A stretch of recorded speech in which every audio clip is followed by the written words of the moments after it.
I would like us to discuss why is it that, a majority of young people are opposed to the ideas that we hold, right? Like we have just relayed at the very least how we came about holding these ideas, right? So at the very least using your own context, right? If put yourself in your own shoes 5, 10 years ago before you held these ideas. Well, with Bheki, he was fortunate enough to have, a teacher who instilled in him at the very least from a young age, like in grade 8, you're still quite young. But why is it that, South African youth or the South African public in general, right? We live in a country whereby the ruling party is in alliance with self-confessed communists. So that means that there's a large part of the population that identifies with ideas that would find quite horrifying.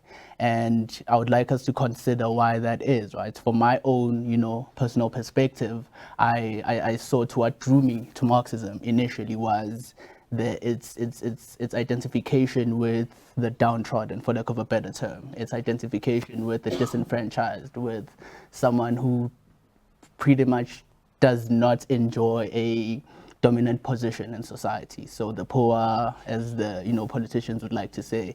So I consider myself one of the poor because the moment I could start reading, I was acutely aware. Firstly, reading for me was a mission because I grew up in a house that did not have books. So that alone, the journey to get myself books and all those things, when I started thinking about them at a macro level, they drew me towards these ideas. And then when you research as to why the things that the way that they are, you come across an article on the internet that tells you that's because of those evil capitalists who are making in horrendous amount of profits and they aren't sharing it with the poor. So that is what drew me to it. And then considering the general, historical context of South Africa, right? This was before I read an amazing book, I think by Mary Lipton called South African Capitalism. But the book details how actually the capitalists were at most times not at odds with the South African government due to them pursuing profits above all else. And, profits don't care about whether one is white or black. But, in my context, I associated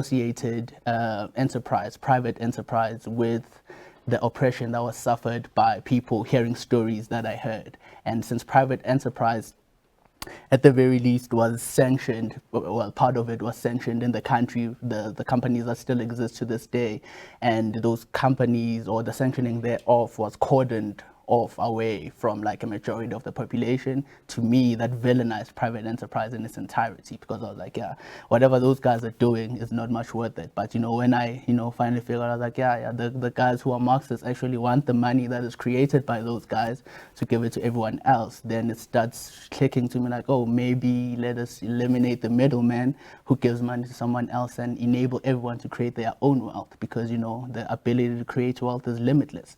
But yeah, and in everyone's at the very least thoughts, I would like to know why they think that these ideas that we try to fight against, that institutions like the FMF are so attractive to young people in particular. Yeah, I mean, I think so. I'm in large agreement with that, but I have a sense that it isn't so much socialism or communism or Marxism that most of the population are drawn to, because I feel like the majority of the population have no idea that those terms even exist. They just go about their daily lives, just living and doing what they have to do, and just doing that on a daily basis. I think the real challenge here is not so much socialism versus capitalism or Marxism versus capitalism, but more so collectivism versus individualism. I think that's the real challenge here. And I think given the unique South African context, it makes sense why the population would develop an affinity towards certain ideas, which are in the line of collectivization or collectivism. And I think that apartheid has a great deal to do with that. And I think it's not possible to ground the reason why South Africans and young people in particular take a liking toward communism and Marxism, etc., without taking into account the historical context. And particularly in my case. So for me, it was apartheid as well that turned me into a collectivist. I already admitted this. And part of the reason it did was because one of the principal abolitionists of apartheid was the South African Communist Party. And so I think quite naturally one associates communism with the liberation of people from the tight grip of the the exploiters or the people who seek profit over the well-being of individuals. So I do think that it's a more collectivist versus individualist conception more than it is a socialist versus capitalist one, because I do think that under collectivism, a whole host of ideas, included in which, but obviously not limited to, Ubuntu, as Black South Africans traditionally interpret the concept. I understand that there's a misnomer there, and the misnomer will hopefully be clarified in the discussion today, but I think that it's a far more apt description of the problem to say that the issue here is more collectivism that then finds fruition in more socialist and more communist ideas. Yeah, 100% agree there. I think also another important thing that also I think should be considered is that a lot of the youth have lost their sense of self. They're unfamiliar. What does it mean to think for themselves? They're unfamiliar. What does it mean to be an individual, and rather follow a group, a collective that makes them feel good. I think this is why such ideas now that we're seeing now, be it that of wokeness, be it that of identity politics, be it that of issues of transitioning and so forth, are gaining so much traction amongst the youth, because the youth, as I feel, has lost its identity in some aspects. In South African context, this is mixed in with large proportions of poverty. South Africa has a youth unemployment rate of about 71% under the expanded definition.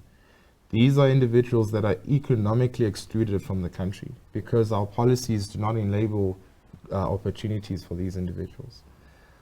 Not only that, but also their communities as well. When you're looking at communities in the East, in townships, look at the schools, for example, look at the high crime levels, look at the single homes, look at lack of fathers. All of these factors factor in the loss of self for the ordinary South African. And I believe this is why then such ideas such as collectivism become so attractive towards someone that doesn't have an idea what to do with their potential, what to do with their abilities for their future.